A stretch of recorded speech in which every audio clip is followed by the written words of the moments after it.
they do it? They should be bloody exhausted by now. You have packed their day full of activities. They should be practically comatose. And yet your toddler is running riot all over the house, refusing to go to bed and refusing to go to sleep. And you're bone tired. You can barely get up the stairs to catch your little one before he climbs out the bedroom window. So what are you going to do about it? Well, fear not, for I am going to share some proven techniques with you to help your toddler go to sleep at night. Hello, my name is Tamsin and I run the website theonlychildclub.net. And I'm dedicated to supporting you and your beautiful one-child family. I'm helping you all to grow, flourish, and live life to the full. Now, I'm going to get straight to the point here because you don't want me talking some science waffly stuff. But before I do share these techniques with you, I'm going to throw in a little disclaimer. When I say proven techniques, these are techniques that a lot of sleep experts, paediatricians and childcare experts have shared over the years, and it seems to work for many toddlers. But every child is different, and so whilst these are proven techniques, they are not guaranteed. Now please do try these methods over the next few nights, over the next few weeks. But if they're still not working, please do put some comments down below so that I can see if they're not working, and I can create another video with some more techniques that might be able to help you and help your toddler get to sleep at night. So, method number 1, and this is a proven technique because it's the one that I used on my daughter. It's make sure your toddler does not sleep in the afternoon. Ever, basically. So what you'll find with toddlers aged 2 to 3 years old, they still need to have a nap. However, if they have a nap in the afternoon, they're not likely to get to bed until a lot later. Or maybe that was just SOPs, but I do know other kids, other parents who've had the same issue with their toddlers. So what I did for SOPs is when she was about 2 or 3 years old, she needed to have a nap. Because for a toddler, for their little brain, they are processing so much and they get overtired.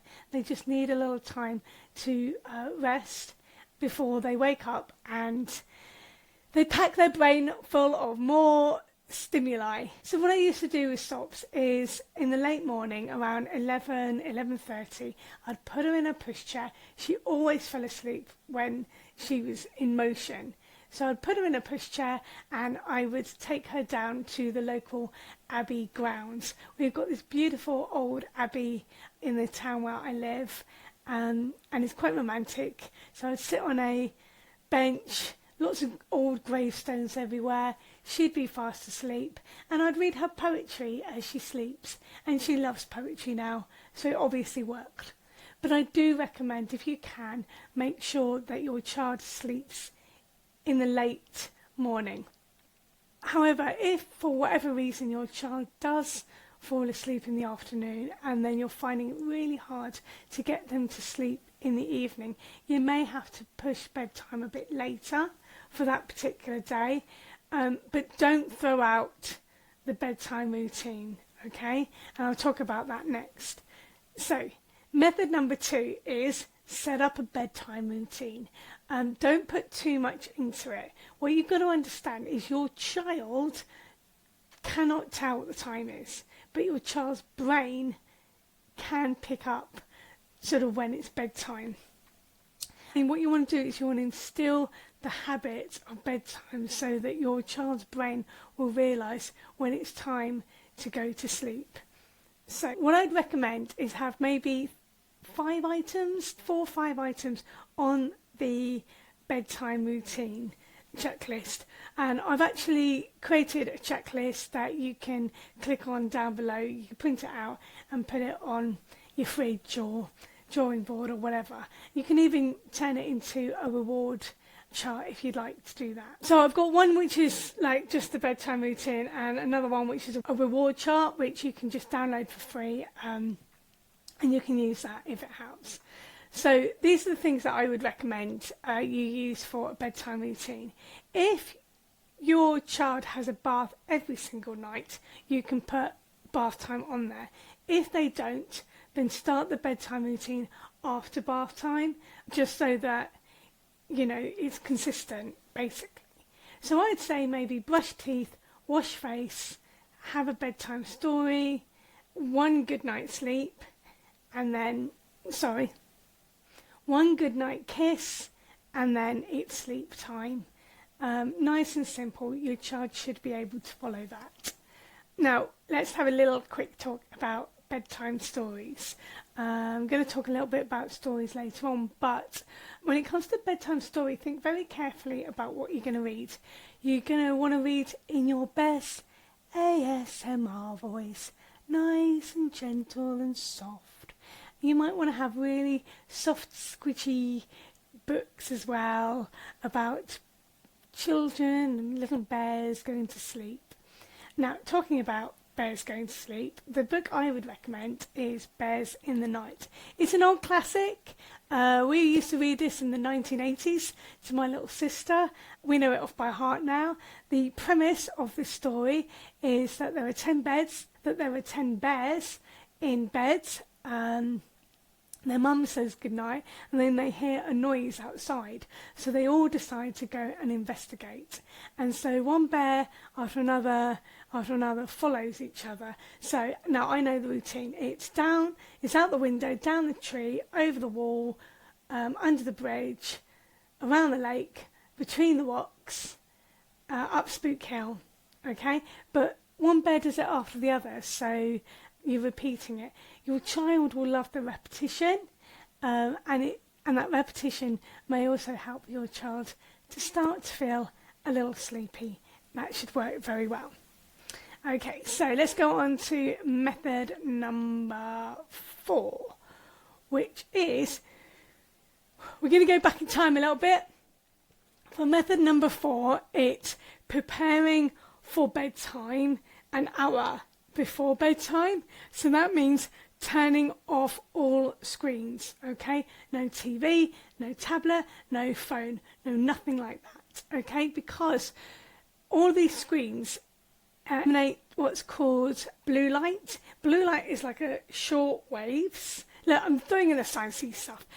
Throws out short waves, and that actually keeps the brain alert. You don't want that, so make sure your child isn't exposed to any screens an hour before bedtime. In that hour, you could give your child a bath perhaps. You could read your child some other books. You don't necessarily have to put on your best ASMR voice. You can also, maybe put on more active, fun voices and do some actions.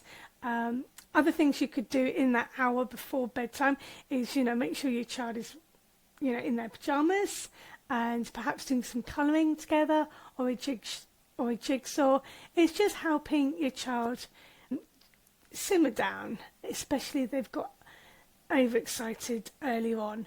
And just pray that your brother or your brother-in-law doesn't come in all of a sudden and have a tickle fight with your child, because that's the sort of things uncles do, and it gets the kids all excited and then they can't sleep. The other thing to do is, if you haven't already done it, install blackout blinds and then start to pull them down about an hour before bed or when your child first gets into the bedroom.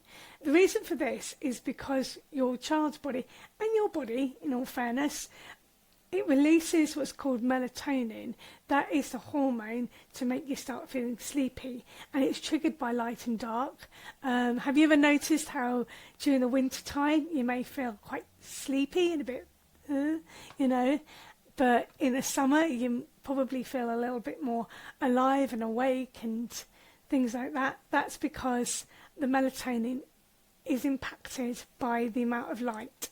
It makes me wonder how Scandinavian families and other families that live in the far, far north cope during the summer months, because my goodness, it is light until midnight, so it must be quite hard to get your child to bed if you live in that part of the world. If you do live in a Scandinavian country, or if you live like in a high north of Russia or Canada or something like that, do let us know how you cope getting your toddler to sleep. Put some comments down below. I'd be very interested to read that. And the other thing to do an hour before your child goes to bed is make sure they have no more drinks, or you could, at a push, let them have a little bit of water just before that hour starts, and then that's it. So hopefully by the end of that hour, just before bedtime, your child will have emptied their bladder. But I will talk a little bit about bedwetting in a minute, because that's obviously something that will disturb a child's sleep. By the way, I hope this information is really useful to you. If it is, please do press that little like button, and also please do subscribe as well. This is only our 3rd video. We'd love this channel to grow so that we can support and help you. So it'd be really helpful to us if you can subscribe to the channel. Thanks, Oodles. Right, let's move on to method number 4.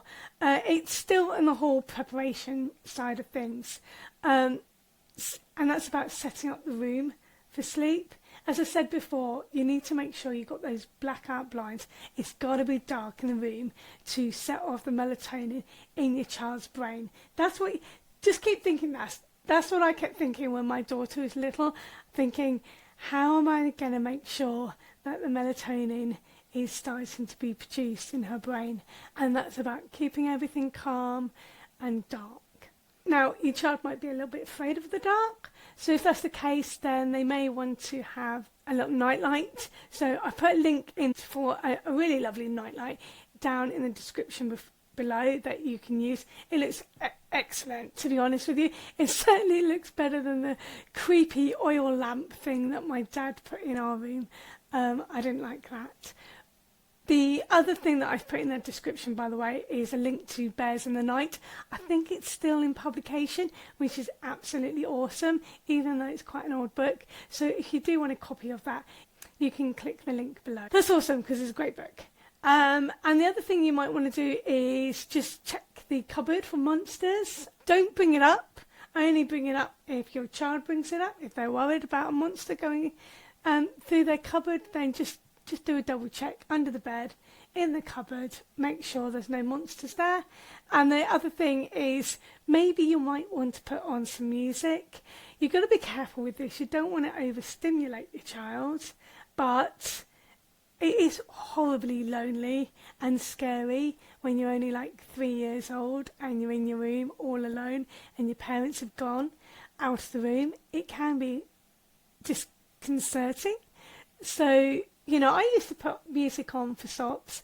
Initially it was on a CD player.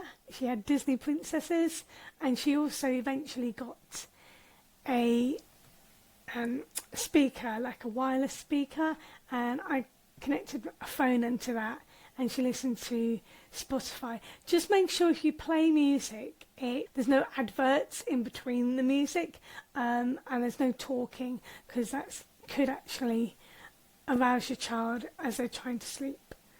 Right, so those are the 4 methods to help get your child to sleep, to get your child to bed. But the method number 5 I'm going to share with you is the troubleshooting.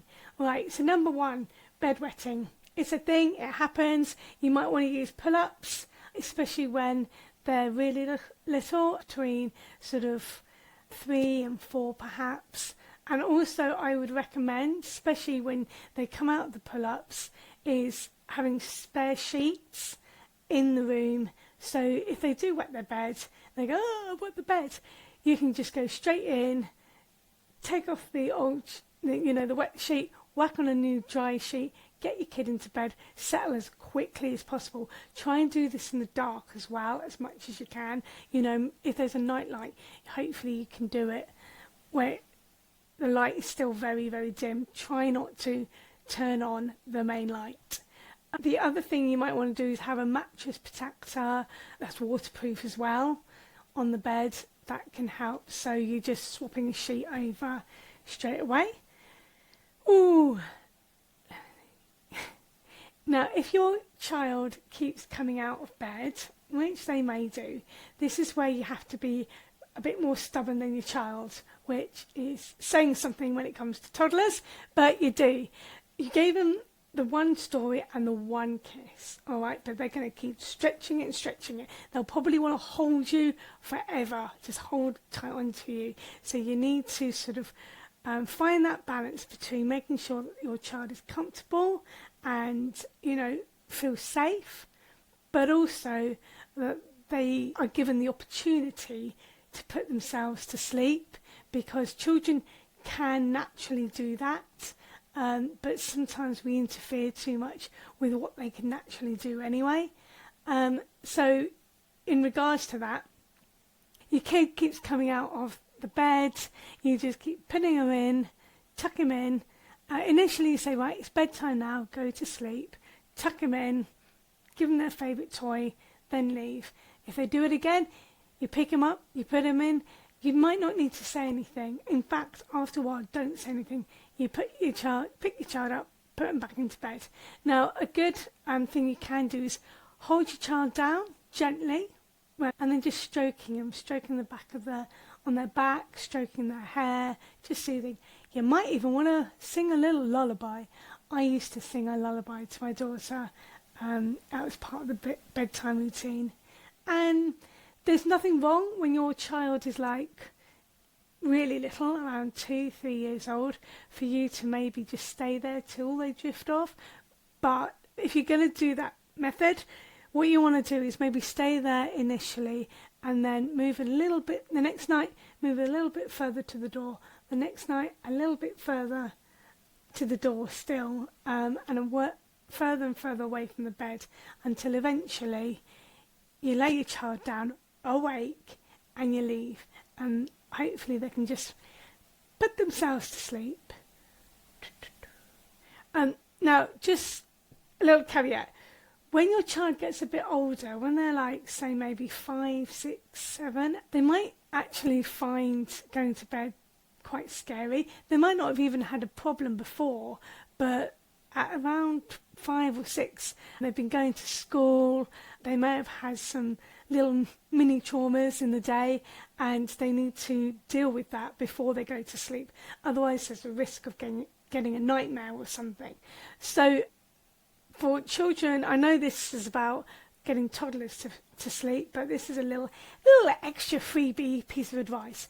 If your child is around 5, 6, 7 years old, as part of the bedtime routine, you might want to get out a journal and let them just fill out what happened in the day, or just let them talk about what happened in the day.